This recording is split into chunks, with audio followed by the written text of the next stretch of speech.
Thank you, Bert, for all you do, man. Thanks. Essence, I think your camera's still off, just FYI.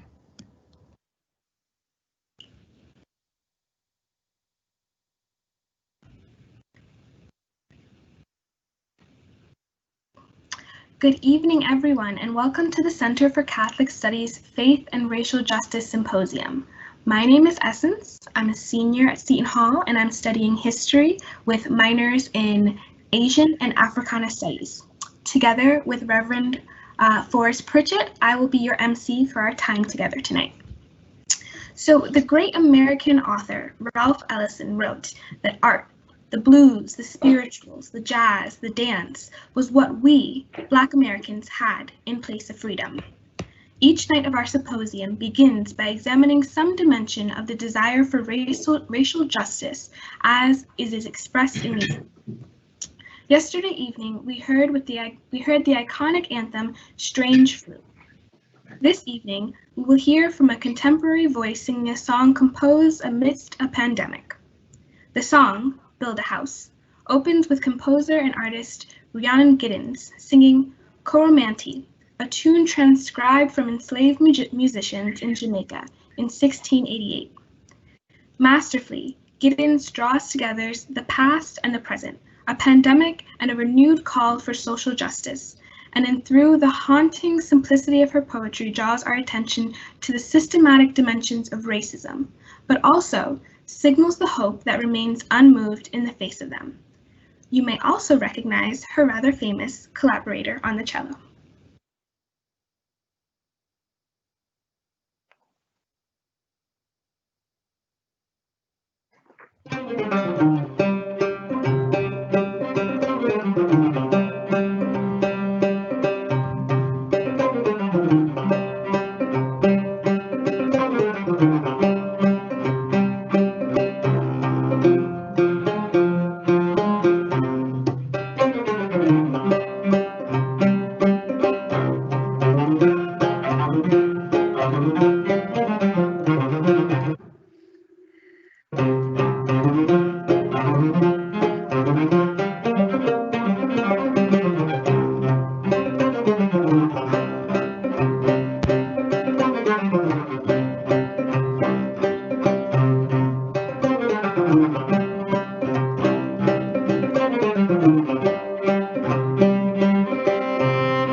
So then I traveled far and wide,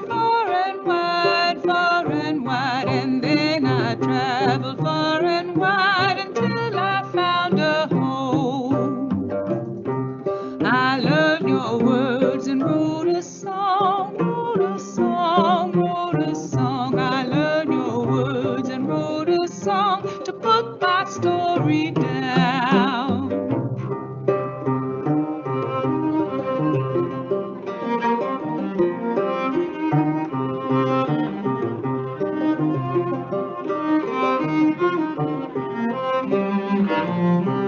But then you came and took my song, took my song, took my song. But then you came and took my song, claimed it for your own. I took my bucket, Lord it down, Lord it down, Lord it down. I took my bucket, Lord it down. The well will never dry. You brought me here to build a house, build a house, build a house. You brought me here to build a house. I will not be moved. No, I will not be moved. No, I will not be, I will not be, I will not be moved.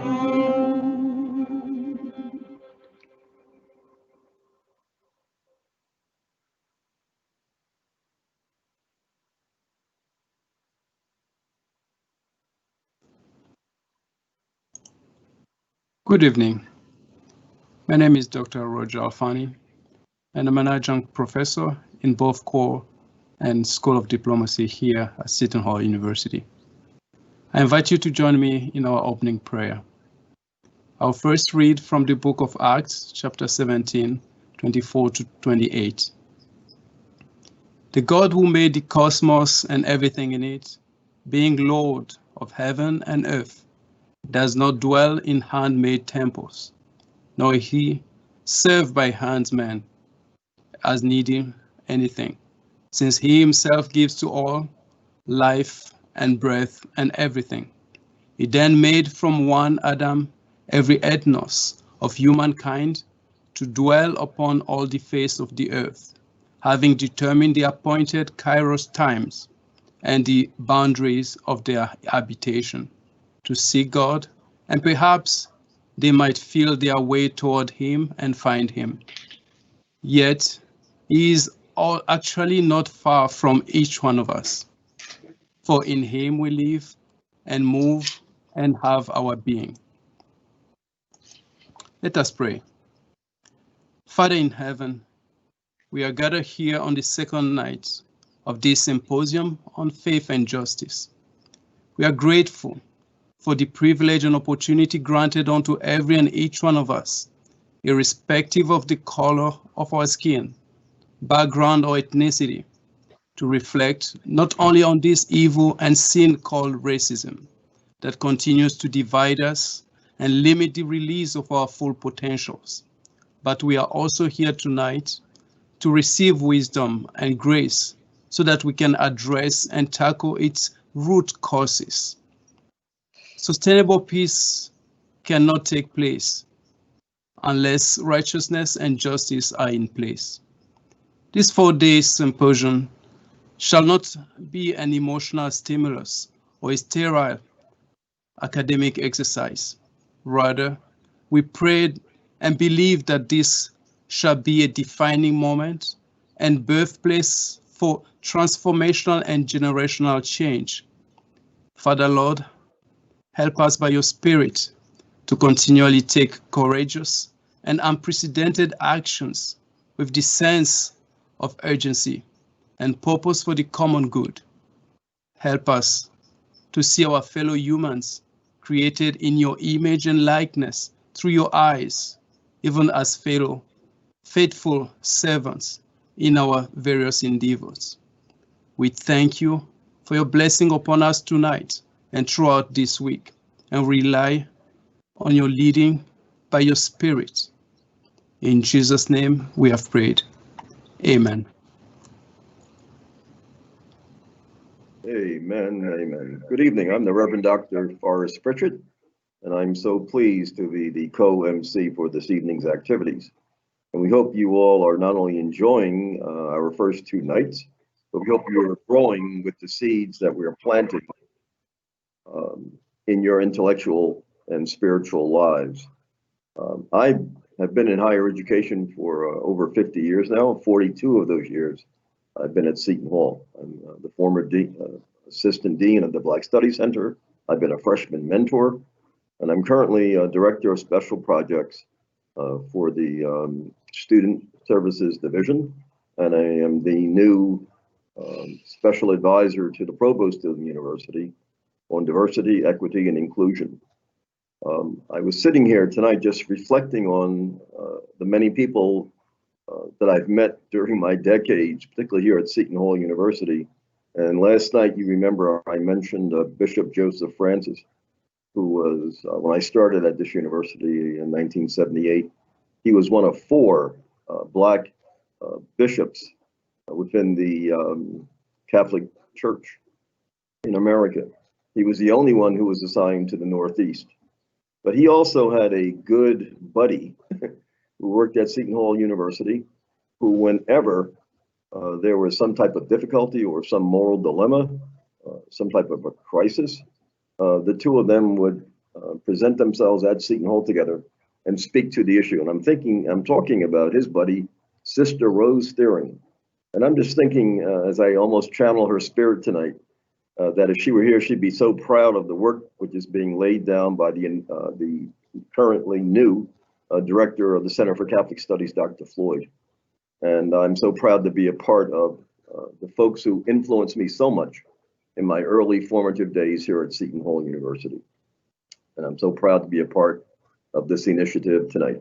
It is now my pleasure and honor to introduce to some, present to others, Dr. Greg Floyd, the current director of the Center for Catholic Studies at Seton Hall University. Thank you.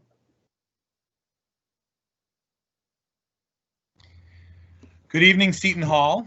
I'm happy to welcome you on behalf of our Center for Catholic Studies to the second night of our inaugural symposium in our Faith in Public Square series.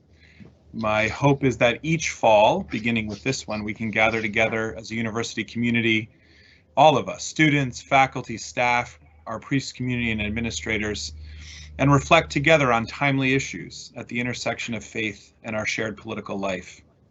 And I hope that this could be a yearly opportunity for us to recommit ourselves to live well with one another as neighbors, as fellow citizens, and as fellow pilgrims. Our topic this evening is neither easy nor uncontroversial.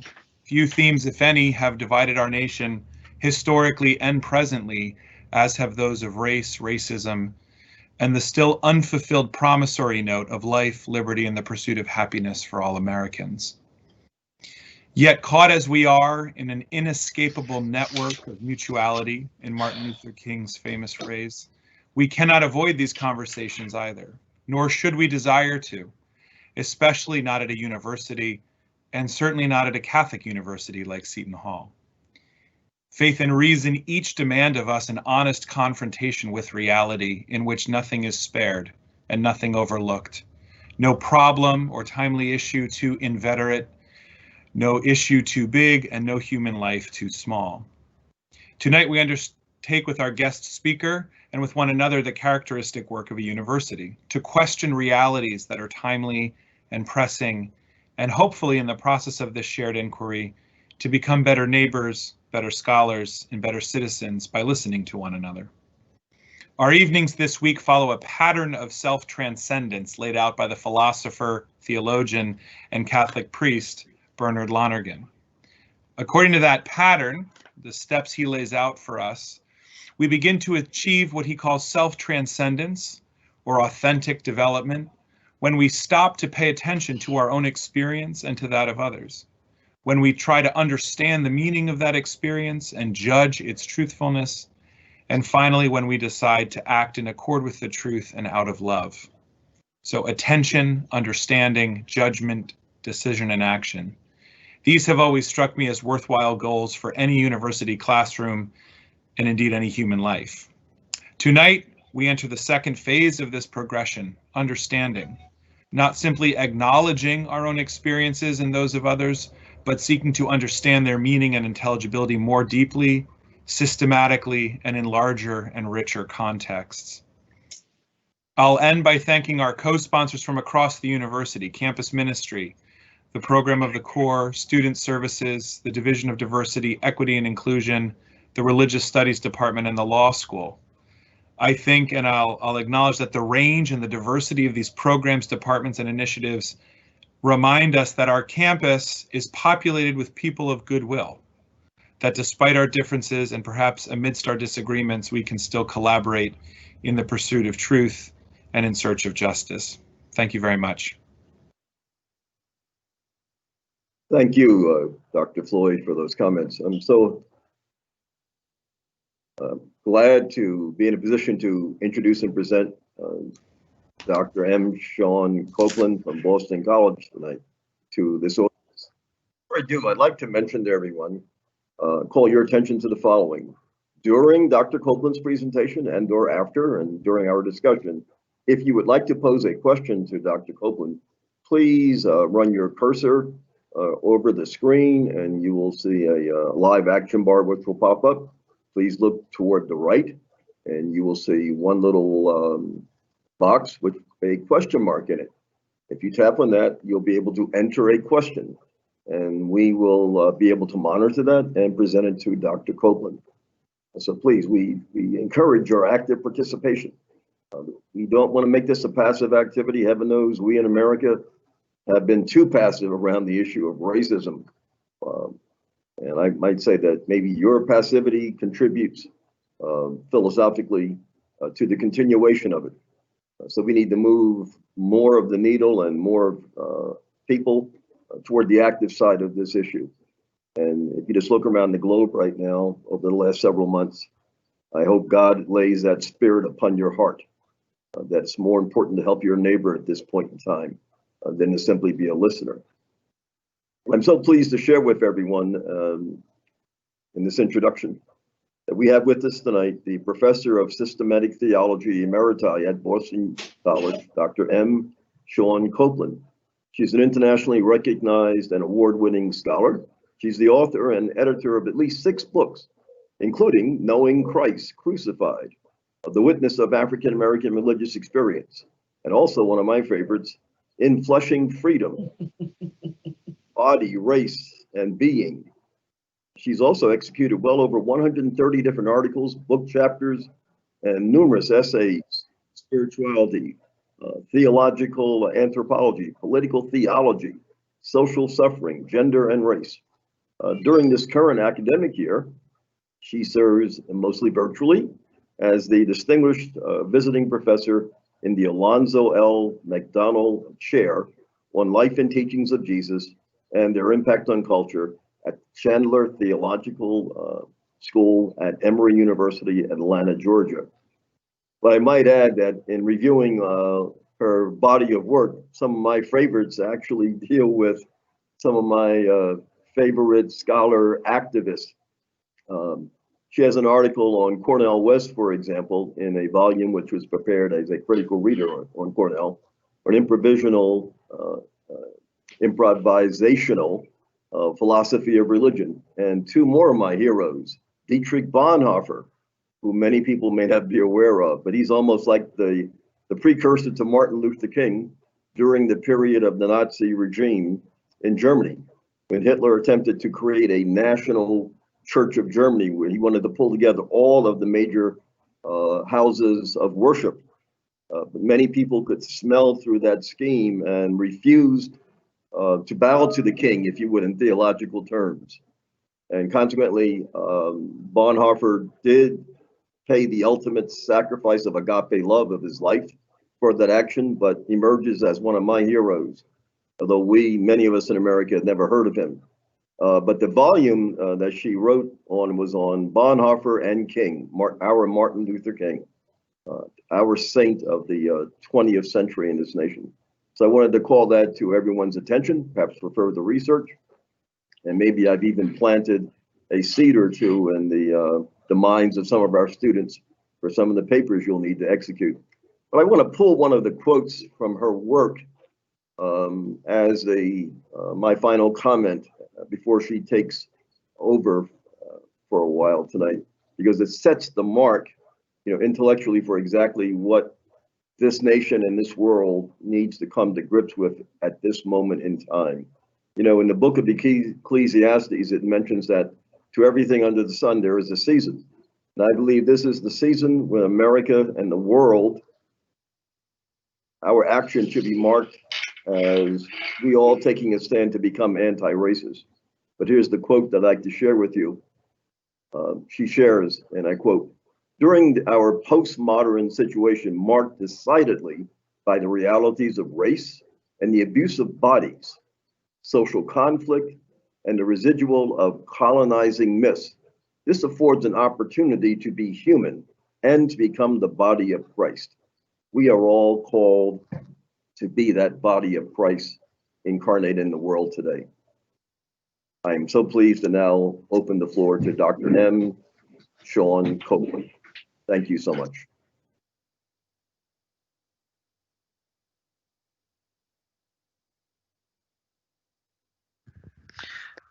Dr. Copeland, your mic is muted.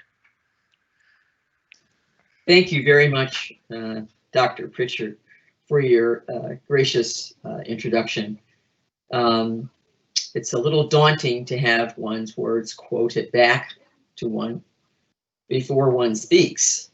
I'm appreciative of your reference to Bishop Joseph Francis, someone whom I knew well and deeply appreciated his commitment and his effort to make our church indeed a better place. And perhaps in some ways this talk, which I don't know if it will further understanding or not, it may raise some questions. We'll address this. I also want to thank Dr. Floyd for reaching out to me to invite me to participate in this important seminar for your students and faculty and for the wider community persons who are interested in these topics and who care about them. I thank you, Essence, for introducing me to some new music, and I appreciate that very much.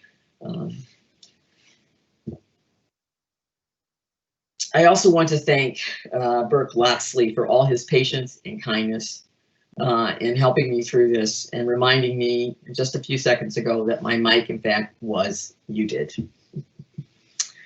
It's good to begin with prayer, and so I'm grateful for the words that were spoken this evening.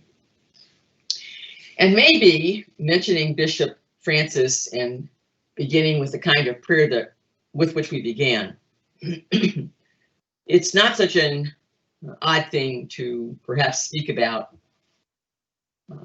the function of white supremacy and anti-Blackness with special attention to Christianity and particularly to Catholicism in the United States. I want to begin then with a brief discussion of the terms that are at stake here. Those are white and black, supremacy, race, racism, and anti-Blackness. But then I want to make a brief historical review of the interaction of the Catholic Church with white dominant culture and society and slavery. So to begin with a brief consideration of terms. In common sense usage, supremacy refers to the quality or state of having power or authority or status, more power, more authority, more status than anyone else. The state of being supreme. The state of being supreme. In more technical usage, white is defined as an achromatic color, a color without hue.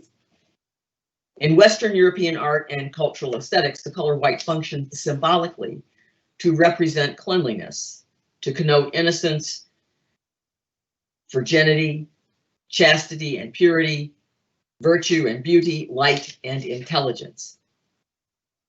The color black is also achromatic and results from the absence or absorption of light. As the symbolic opposite of white, Black serves symbolically to represent filth, to connote depravity and immorality, promiscuity and pollution, vice and ugliness, ignorance. When these symbolic meanings were attached to Western European and American Christianity and formed and cultivated a sensitivity to color, they created a backwash of fixed impressions and attitudes that were and remain difficult to efface.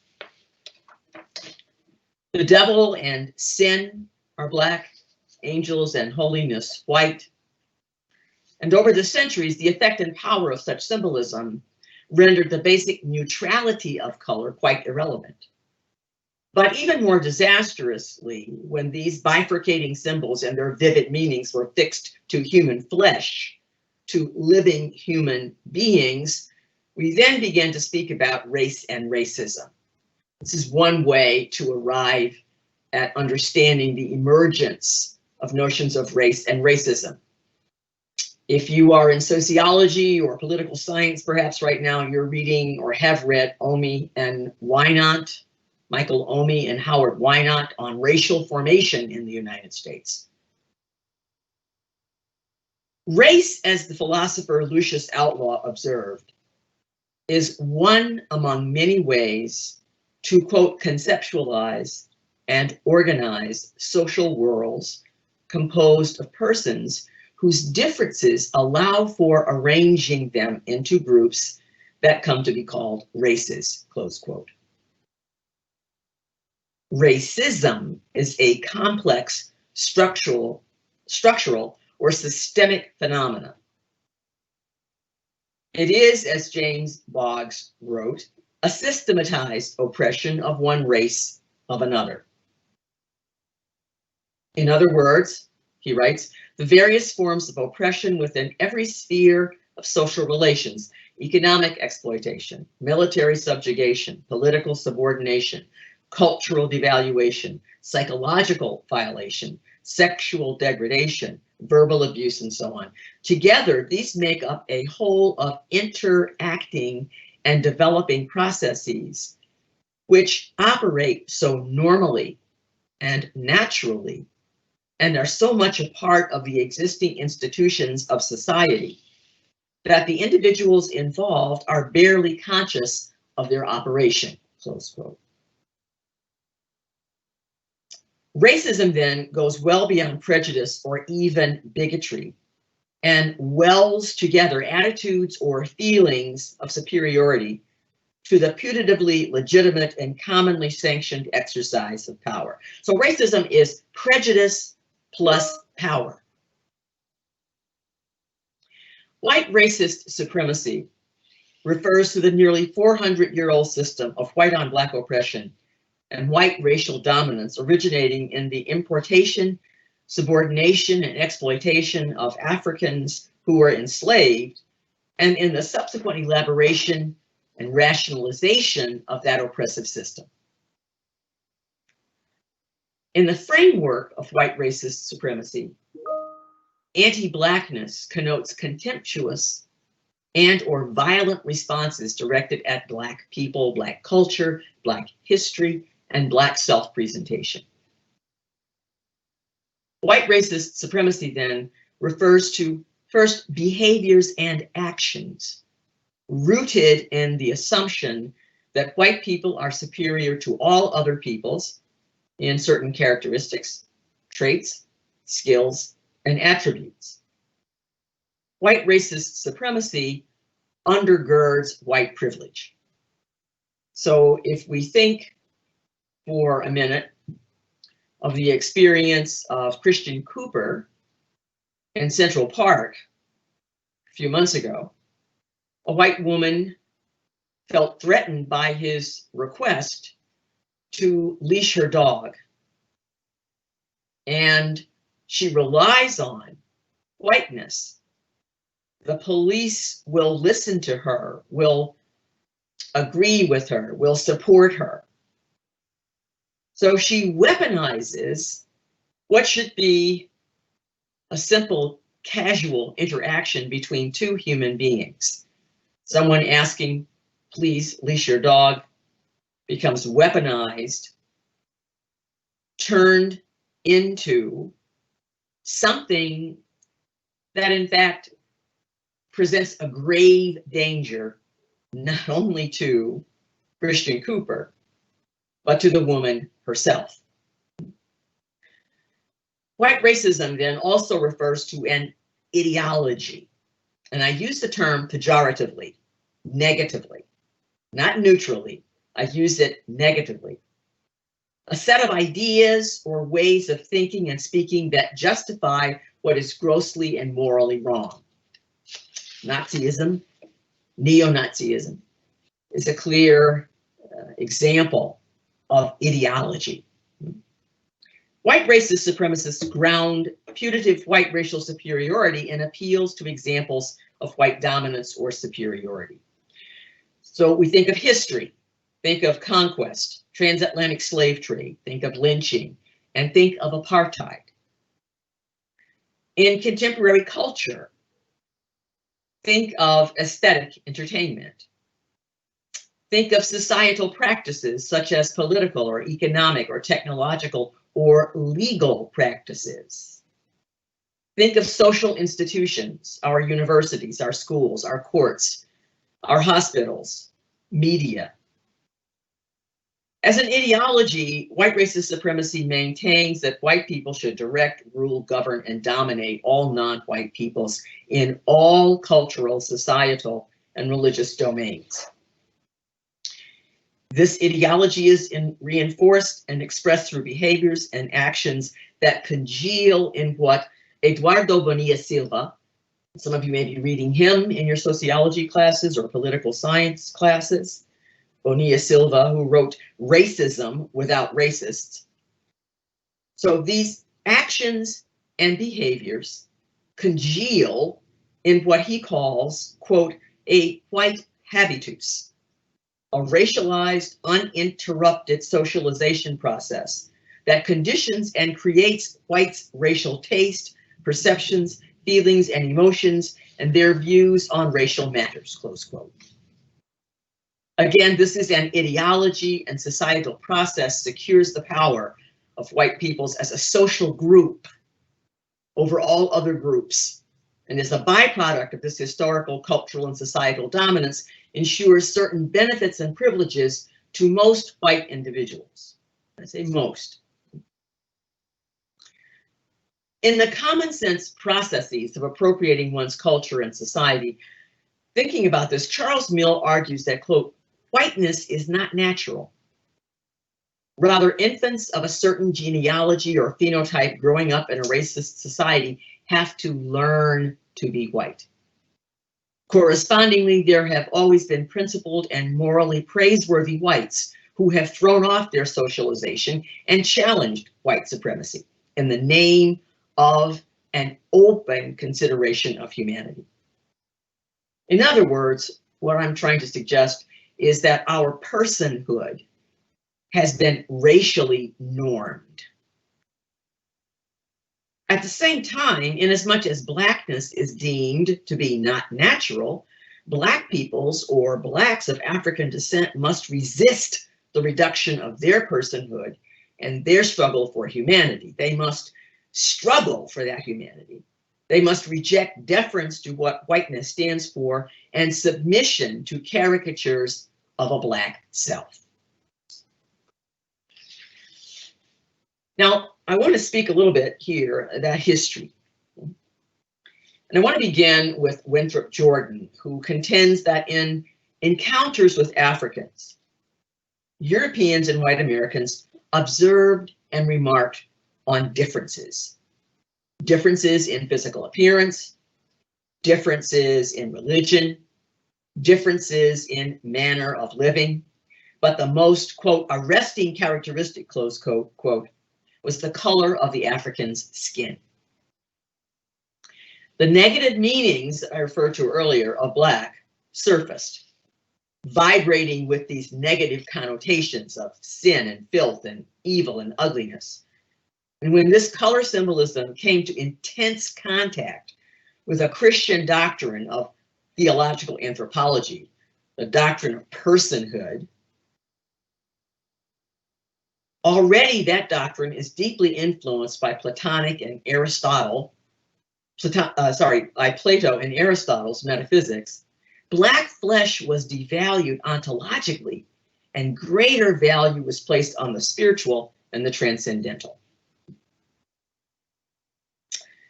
European economic dominance and technological superiority confirmed and reinforced the positive theological values attached to white skin, and conversely, the negative theological values attached to peoples with darker skins. Gradually, over the more than 300 years of the Atlantic slave trade, the negative meanings of blackness were transferred and attached to black flesh, to black bodies, to black peoples. At the same time, the philosophical move from the metaphysical to the empirical shifted our concerns about what we can know, from substances, universals, and essences to phenomena, images, and sense perception. It was but a short step then to saying that the human being is her or his appearance, or the human being is as she or he appears. Again, black flesh, black bodies, black people became the embodiment of the sinister, the dangerous, the wicked, the sinful. The racialization and devaluation of black flesh was so fixed to the black body that the very meaning of being human was defined continually against black people, against blackness. Moreover, the terms and meanings, values, and practices of human relating and relations, of engaging and engagement, were shaped by subtle and perverse, what I would call anti-black logics. These logics took root in cognition, in language, in meanings and values, and thereby reshaped nearly all practices of human encounter and engagement. So Professor Floyd brought up the name of Lonergan. For Lonergan, this is the disruption of intersubjectivity, that we have something together, that we relate to one another easily, because being human is being social. But race and racism interrupts our intersubjectivity. It interrupts our, awkward word, fellow feeling. And so we are always surprised when black and white people help each other, because we don't expect it. And we've done so much over the last few hundred years to prevent that help, to prevent that fellow feeling from any kind of flourishing. And yet it has flourished. It has flourished. These anti-black logics have proved resistant both to intelligibility and to critique. Thus, the normative denotation of who was and is human referred exclusively to white human beings. All this was expressed correctly as being white and male. Now, I want to speak more directly now about the Catholic Church. The papal bull, Sicut Dudum, issued by Pope Eugene IV in 1435, was the first explicit papal condemnation of the slave trade. 400 years later, in 1839, Gregory XVI repeated the reproach expressed by 6 of his predecessors and issued the apostolic letter In Supremo Apostolatus Fastigio.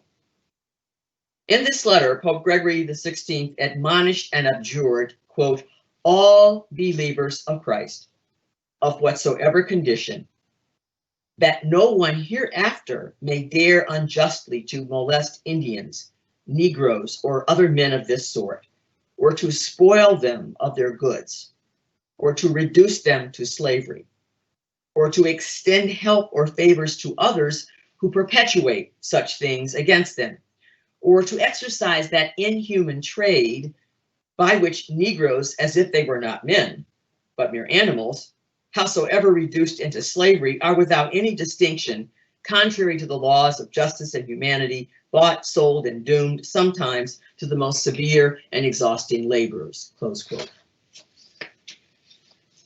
Now, while the Pope forbade any Catholic cleric or layperson to defend, publish, or teach in public or in private anything that supported the slave trade, nothing was said or done about slavery as an institution. Two more popes, Pius IX in 1866, Leo XIII in 1888, and again in 1890, would reiterate official Catholic disapproval. This is already into the 19th century. We're on our way to the 20th by 1890, just a few years. Papal teaching appealed to the ideal, but Catholic living in the United States, particularly in the South, presented several issues around enslavement, sex, and race.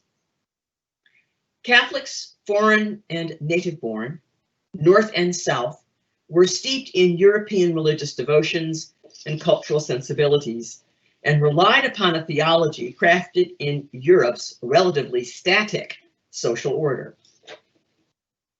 Southern Catholics sought political and civic acceptance without surrender of their religious identity and integrity. But well before the high tide of Catholic immigration in the 19th century, the Church had made a compromise with slavery that left some with an uneasy conscience. Slavery was the standard of Southern civilization. Acceptance in the Old South, writes historian Randall Miller, quote, meant getting right with slavery, close quote. Getting right with slavery included the purchase and ownership of slaves. In the Upper and Lower South, Catholic slaveholders lived alongside their Protestant planter counterparts. Some Catholic families thrived in the South, owning slaves and achieving great wealth, professional success, and socio-political status. Religious orders of women and men owned human property. The Carmelites, the Jesuits, Georgetown is well known to us, this experience, and the Sulpicians in Maryland. Ursulines, religious of the Sacred Heart, and Capuchins in Louisiana. The Visitation Nuns in Washington, D.C. Dominicans, Sisters of Charity, Sisters of Loretto in Kentucky, and the Vincentians in Missouri. Getting right with slavery also meant defending the rightness of enslavement. With conspicuous exception, the hierarchy failed to challenge the culture and system that legitimated, sustained, and benefited from slavery. Despite papal condemnations, Southern bishops and priests held that slavery, as a societal or economic and legal institution, was morally legitimate as long as the slaveholder's title of ownership was valid and the slave was cared for materially and spiritually. The leading moral theologian of the period was the Bishop of Philadelphia, Francis Patrick Kenrick, whose Theologia Moralis was used in U.S. seminaries. Kenrick validated the institution of slavery by accenting respect for law. He argued, quote, nothing should be attempted against the law, nor anything said or done to free the slaves or to make them bear unwillingly. But the prudence and charity of the sacred ministers should appear in their effecting that the slaves, imbued with Christian morals, render service to their masters, venerating God, the supreme master of all, close quote. Bishop John England of South Carolina argued that slavery conformed to Catholic teaching and sacred scripture. Bishop William Henry Elder of Mississippi sought to meet the pastoral needs of the enslaved people, even as he deemed them inferior to whites. Archbishop John Baptist Purcell of Cincinnati came out against slavery just before the Civil War, but New Orleans Archbishop Jean-Marie Audin not only suspended the French-born priest Claude Pascal Mastre when he refused to stop preaching publicly against slavery, the bishop also put the parish he served, St. Rose of Lima, under interdict, denial of all sacraments. Bishop Auguste Martin of Louisiana, Bishop Augustine Villarreau of Florida, and Bishop John England of South Carolina each accepted the institution of slavery on the grounds that neither Jesus Christ nor the church condemned it. Martin considered blacks dependent on whites and went so far as to pronounce slavery to be, quote, the manifest will of God, close quote. Repeatedly, the Vatican urged the American bishops, both prior to and after emancipation, to evangelize the enslaved and then newly emancipated people. But for the most part, their pleas, the pleas of the Vatican, fell on deaf ears. The Catholic Church in the United States faltered in its responsibility to offer a prophetic gospel witness to slave-holding society and ignored its own teaching regarding the dignity of all human persons and even the rights of slaves. The hierarchy relegated the question of slavery to the political sphere and yielded up, Miller writes, its social conscience to the status quo and devoted itself to the city of God, close quote. None of the 8 provincial councils held by the hierarchy of the American Catholic Church between 1829 and 1849, or the First Plenary Council of Baltimore in 1832, directly addressed the problem of slavery. The logic that had come from this coalescing of color symbolism to patently false meanings attached to human beings.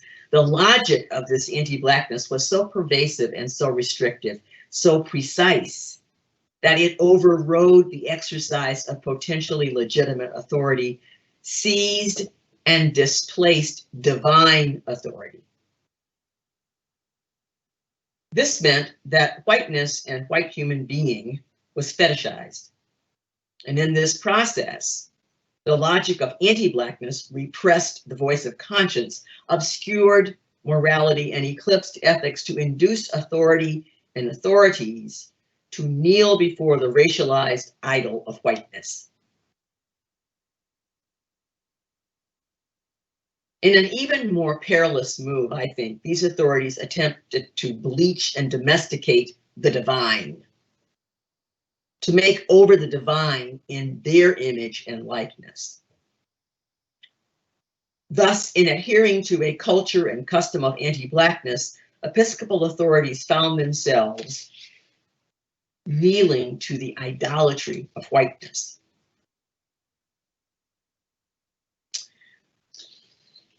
The hierarchy held and holds interpretive and judicial power to justify geographic and spatial sequestering or segregation of black flesh and bodies.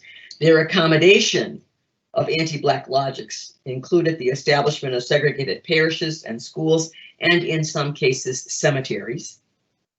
The denial, exclusion, and prohibition of black women and men from religious vows and priesthood. The dismissal of black religious expressive culture and spirituality. Again, this accommodation to this kind of negative logic, this anti-black logic, contested Catholic teaching regarding the Imago Dei, that all human beings bear and participate in the divine image and likeness. This accommodation not only defied the effect of baptism, that is, we are all one in Christ Jesus, but it interrupted the power of the Eucharist to break down, to collapse barriers of space and relation. Racism is not a problem to be solved. Rather, it is a way in which we Americans define our reality even our religious reality, a way in which we live the most intimate moments of our lives. Racism is not something out there for us to solve or fix. It is in us, sedimented in our consciousness. In subtle and crude ways, we continue, we American Catholics, to disregard and even disvalue Black human persons who share in the glory and beauty and image of the divine. The refusal of too many of our bishops and many pastoral leaders to speak out forcefully and vigorously against white racist supremacy, against the murder of dozens of Black and brown youth, women, and men, against the shootings in Oak Creek, Wisconsin at a Sikh temple in 2012, against the shootings in Charleston, South Carolina at Mother Emanuel African Methodist Episcopal Church in 2015, in Orlando, Florida at the Pulse nightclub in 2016, in Pittsburgh, Pennsylvania's Tree of Life Synagogue in 2018, in El Paso, Texas, in a Walmart in 2019. These shootings may be understood as a dramatic slide toward the denial of the presence of God in Black and brown human beings, perhaps even a slide toward holding the divine in contempt. We must resist racism. That resistance should bring about change in us, in each of us, change in our attentiveness to others, change in our questions, in our reflection, in our judgments, in our decisions, in our choices, in our living, in our concrete love of neighbor. We, women and men, we human beings are instances of incarnate moral and ethical choice in a world under the influence of sin, yet we stand in relation to a field of grace. Our resistance to racism cannot be rooted in the arrogance of triumph over evil, but in love of human persons. And that love must acknowledge and witness to the oneness of human creatures and honor the richness of human diversity as a most basic feature of our human unity, at the same time situating human creatures within the beauty of the order of God's creation. Thank you for the opportunity to contribute something, a little, to your struggle, intellectual, moral, and ethical, with your faith and racial justice. Thank you very much.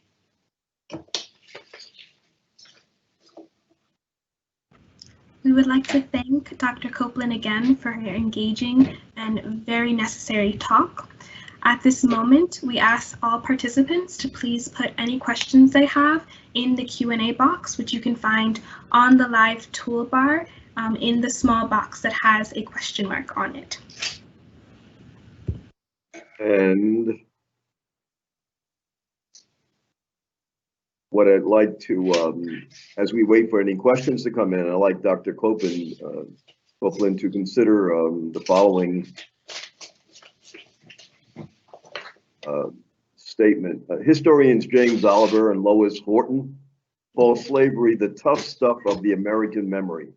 Yes. We are happy to remember and assume as our own the successes of American history. But how can we live out our ethical responsibilities for the history of chattel slavery?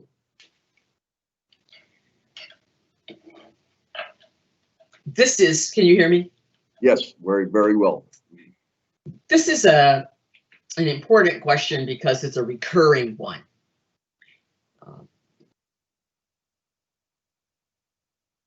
Students, perhaps like your own, certainly the students I taught at Marquette University, the students I taught at Boston College, the students I taught at Yale University Divinity School, all would say, I wasn't alive during the time of chattel slavery.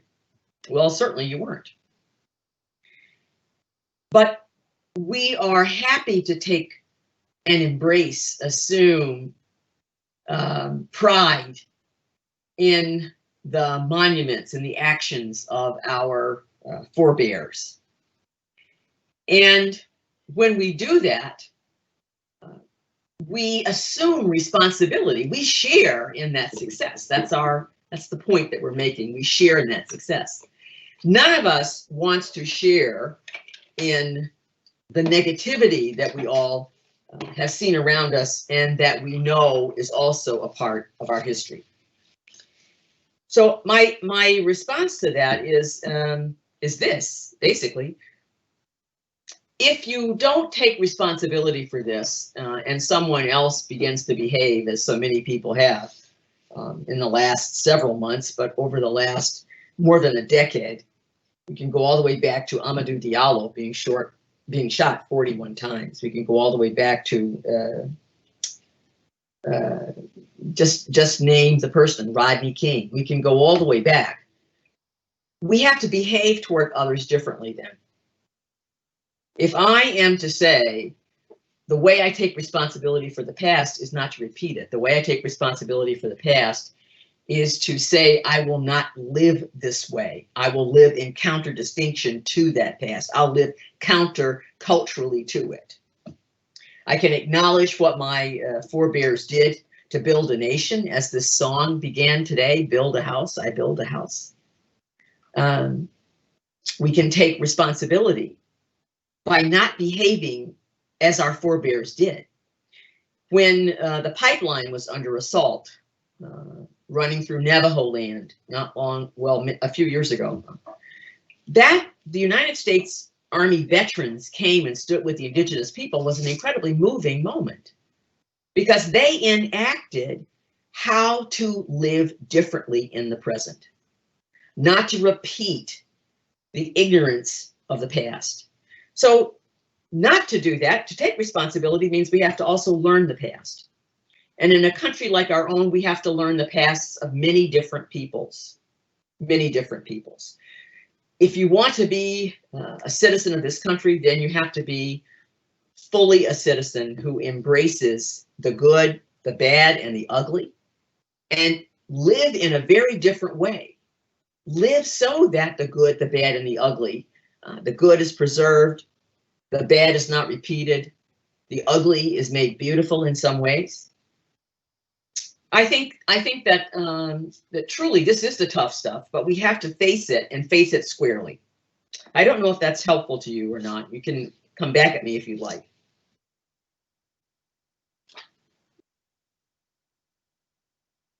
Thank you. Jordan D. asked, you mentioned racial tendencies in the subconscious. How would one evade these in a more permanent manner? I would tend to think virtues and grace.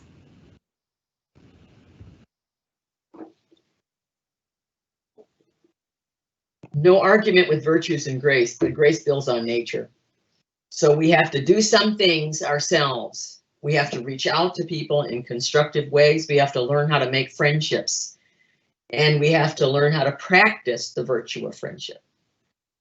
When you make a friend, you want to get to know that person. And you want to get to know that person in this, to know that person as a person in his or her own substance, in their own culture, in their own being, not making them over like me, but enjoying what gifts they bring to me. Now, in some ways, there are some virtues to be practiced in that regard. Learning how to be prudent, learning how to practice natural intellectual virtues. If I know nothing about the Yoruba people, and my roommate is from Nigeria and is Yoruba, I can listen and I can observe. I can also do some reading so that when I ask questions, I don't sound totally devoid of all knowledge. I can ask to have those readings that I've done clarified. There are ways in which we can learn about one another in a positive way that show our response to grace and show it concretely. This is the issue. It's concrete response. concrete. Is that helpful? I hope it is. I hope it is.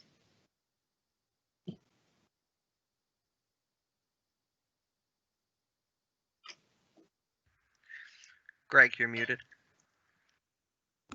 Professor Copeland, I'm going to summarize a long comment and sort of ask about the relationship between or how we ought to think about the inadequacy or the partial insight that would say we have sets of statistics from the Equal Justice Institute, the Tuskegee Institute, and the FBI about not only Black lynchings, but also white lynchings during certain time periods in American history, about Black on Black crime and the loss of Black life.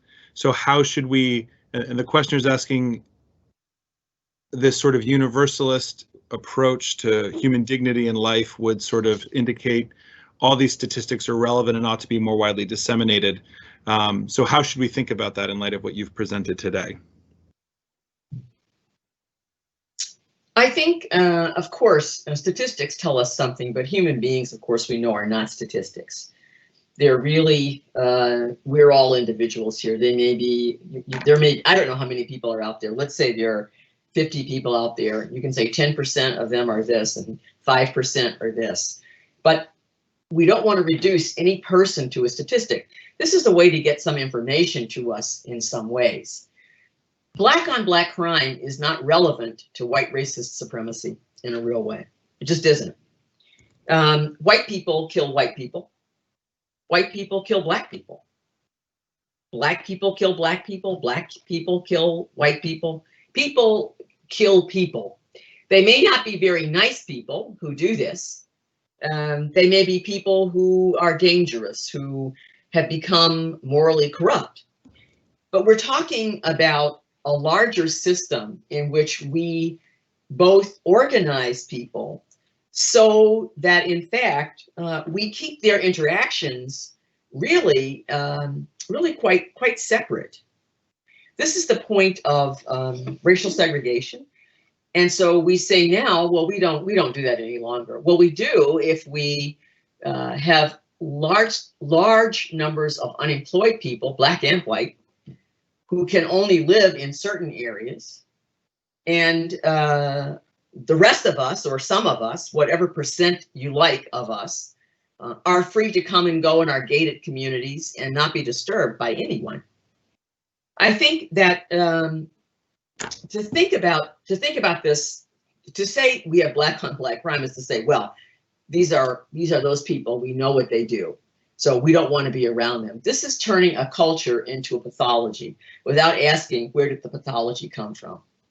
What is the basis and the ground for the pathology, for what we might identify as an inadequacy or pathology? And I use that word advisedly because that's the key adjective that we hurl around at Black people when we start to talk about culture. Racism shapeshifts. You can talk, George Fredrickson in his Racism, A Short History is very good on this. Culturalism, or what you might call ethnocentrism. Culturalism means that my culture is the preferred one, and that I don't hate anyone because of their race, it's just their culture that's problematic. This is a shape-shifting, again, of categorizing people as essentially something. Their culture is essentially pathological. Their culture is essentially bad or wrong. So the idea is when we get to talking about the dominant culture, they're all individuals, but Black people are all a clump. So if I can pull myself up by the bootstraps, why can't you? And so where do we get our bootstraps? We forget about the ways in which white supremacy undergirds white privilege by providing people, and you can do this if you have courses in feminism there, feminist studies. Peggy McIntosh long ago developed this theory of the invisible knapsack. It can be applied to the issues of white privilege. White racist supremacy gives the dominance, which allows white people not to think about a lot of different things, not to have to think about what it means to go into, I don't know, Starbucks. not to go into a particular restaurant in a small town, not to be stopped in Walmart because I wanted to buy a BB gun and I'm carrying it to the register and someone assumes that because I got it, I must be a criminal. These are factual cases that you can look up. So I think yes. I mean, one point about lynching, Italians were lynched in Minnesota. Yes. When we get to dealing with people who are, quote, different, then we get fearful. We get afraid. We misinterpret. Emmett Till, who was murdered in 1955, 13, 14-year-old little boy from Chicago. And what did we find out 2 or 3 years ago? That the white woman who occasioned this murder admits to lying. Admits to lying. So someone died because someone lied. So there are ways that we're talking about here. We're not talking about criminals, qua criminals. We're talking about human beings, ordinary people, just like the rest of us, sitting out there in our rooms at Seton Hall or at home, wherever we may be. That's who we're talking about. That's the vast majority of people in the United States. That's the vast majority of people around the world.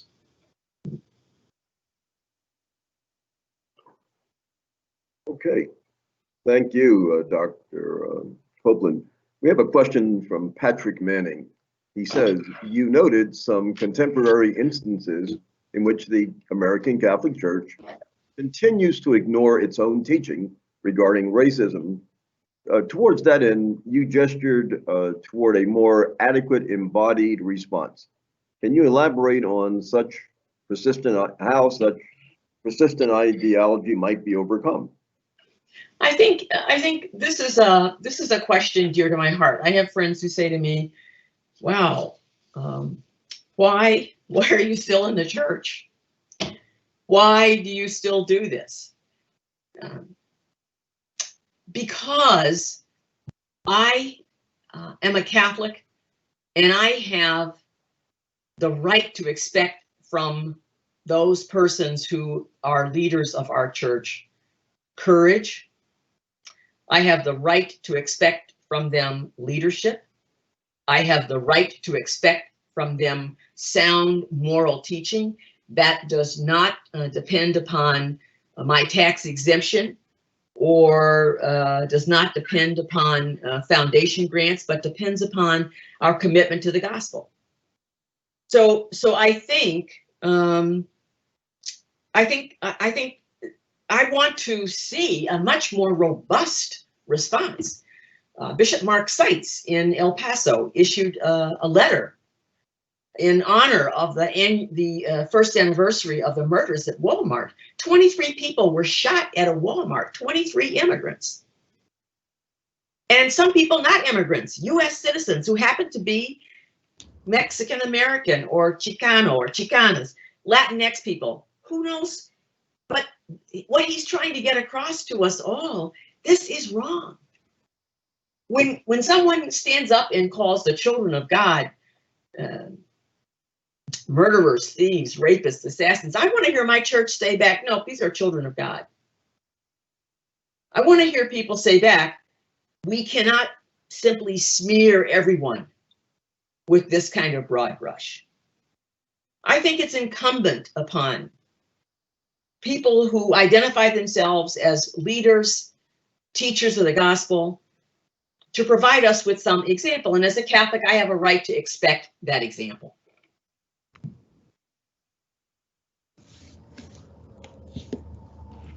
Professor Chuck Carter asked, to what degree, if any, would you relate the doctrine of discovery with not only the conquest of the Americas and slaughter of the indigenous people, but also the spread and support of the transatlantic slave trade and slavery in the U.S.?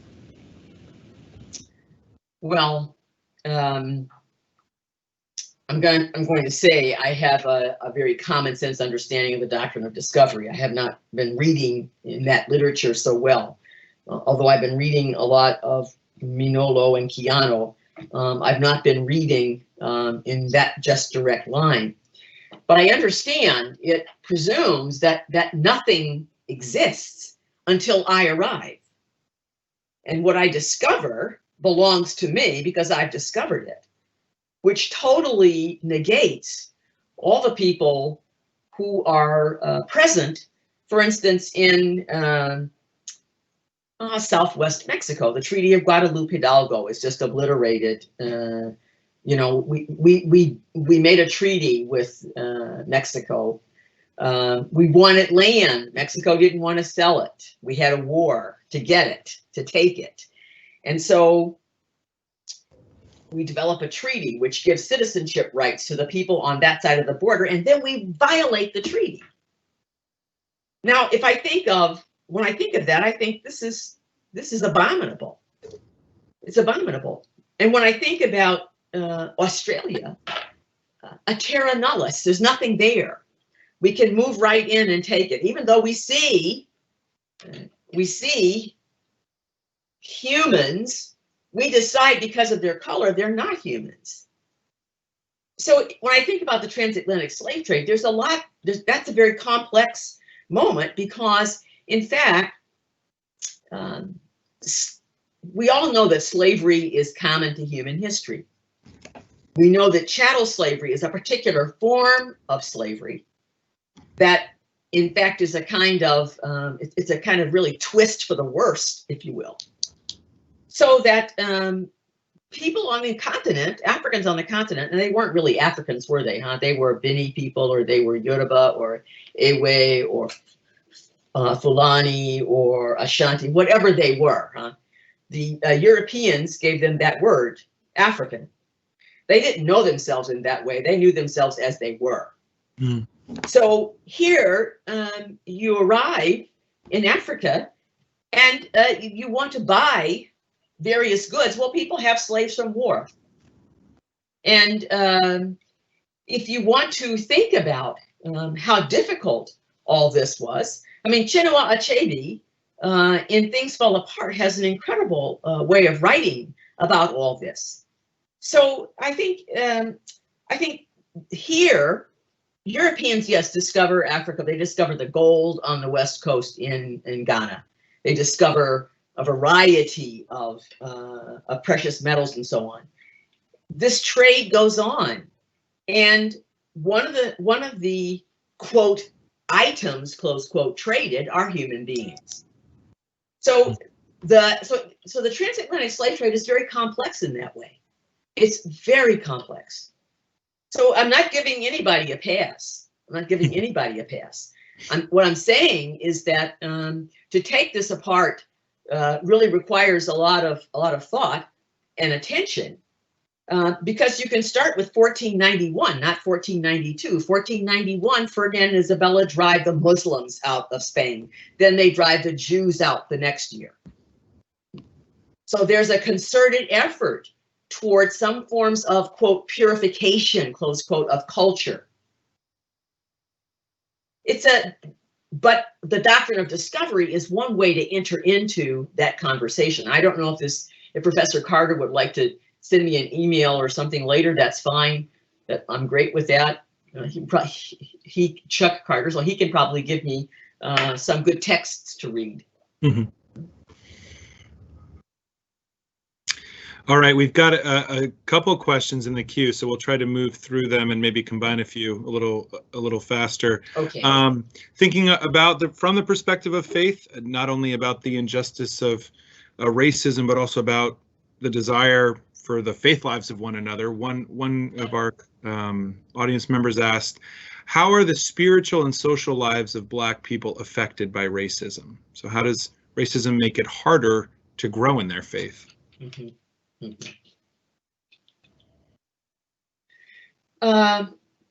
Well,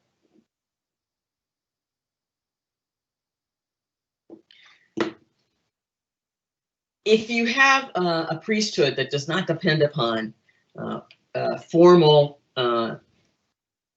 ordination and that does not depend upon years of training, you may very well find people who, through their prayer and their reading and study in general, find themselves called to ministry.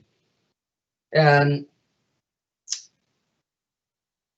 of the great gifts to Black peoples in the United States is the historic Black church, which rescues and supports and sustains Black culture.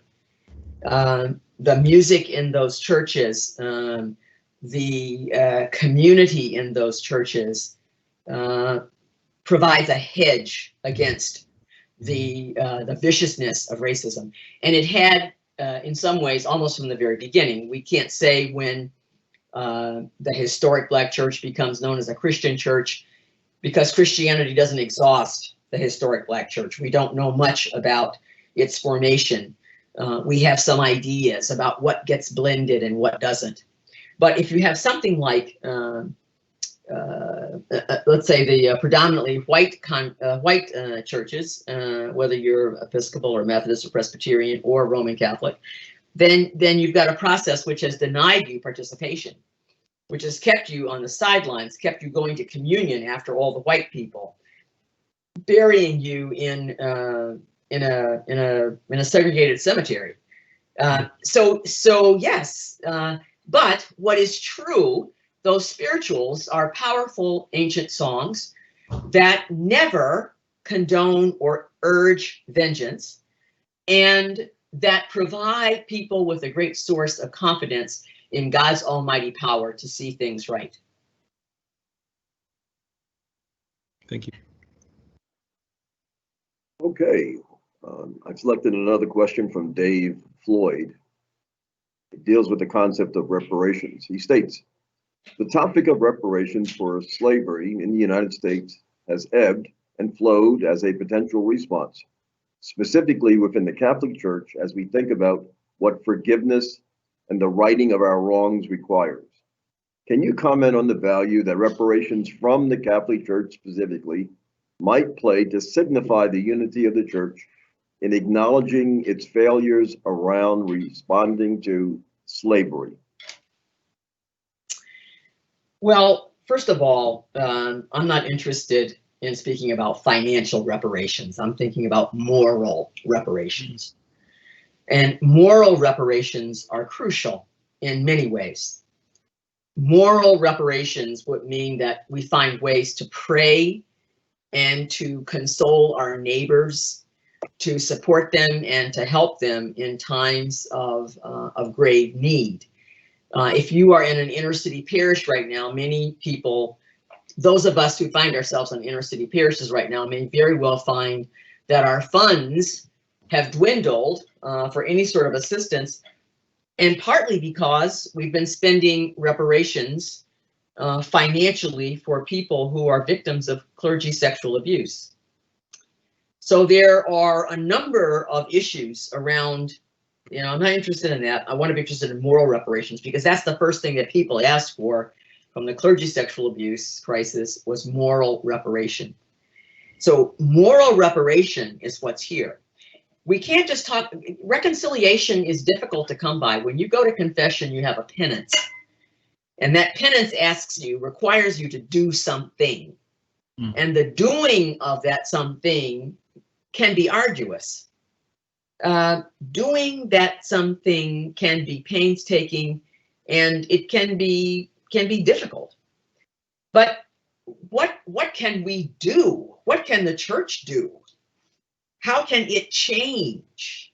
How can it revise its way of thinking about a variety of issues that we're struggling with right now? In some ways I know, and in some ways I don't know. I don't want to ever be pie in the sky about this, but there are ways in which we can be of assistance to all sorts of people. We're very concerned about abortion in the Catholic Church. Where are orphanages?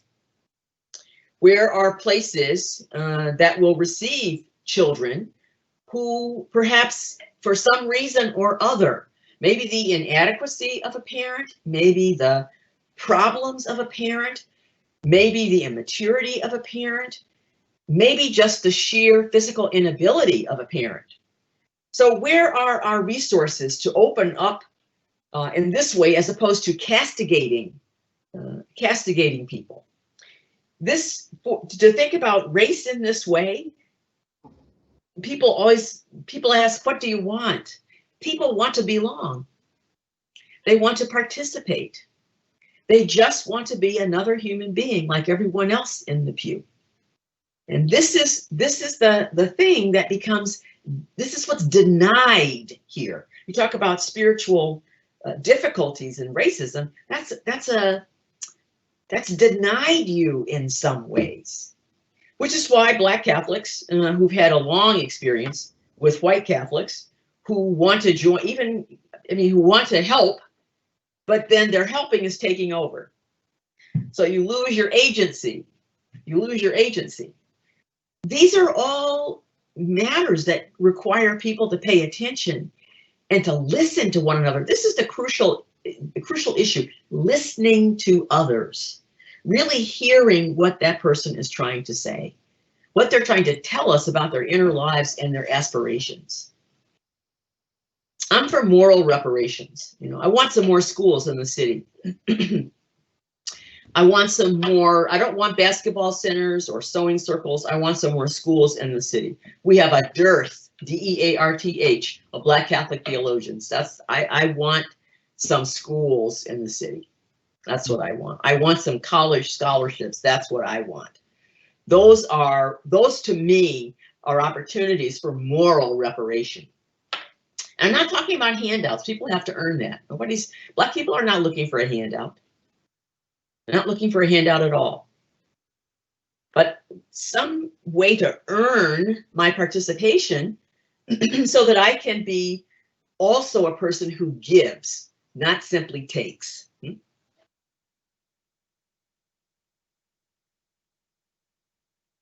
Well, we'd like to thank Dr. Copeland for her penetrating responses to some very difficult but thorough questions. And we hope that we have broadened our understanding through a Catholic theological perspective, as well as some cross-disciplined analysis that you provided. At this time, I'm going to invite everyone who is present to enter with me into our final prayer and reading for the evening. In these scriptures that I've selected, I hope that it solidifies our knowing process for the evening, and it lays the foundation for our further commitment to become more anti-racist, but standing on a firm foundation in our Lord and Savior. A reading from Ephesians.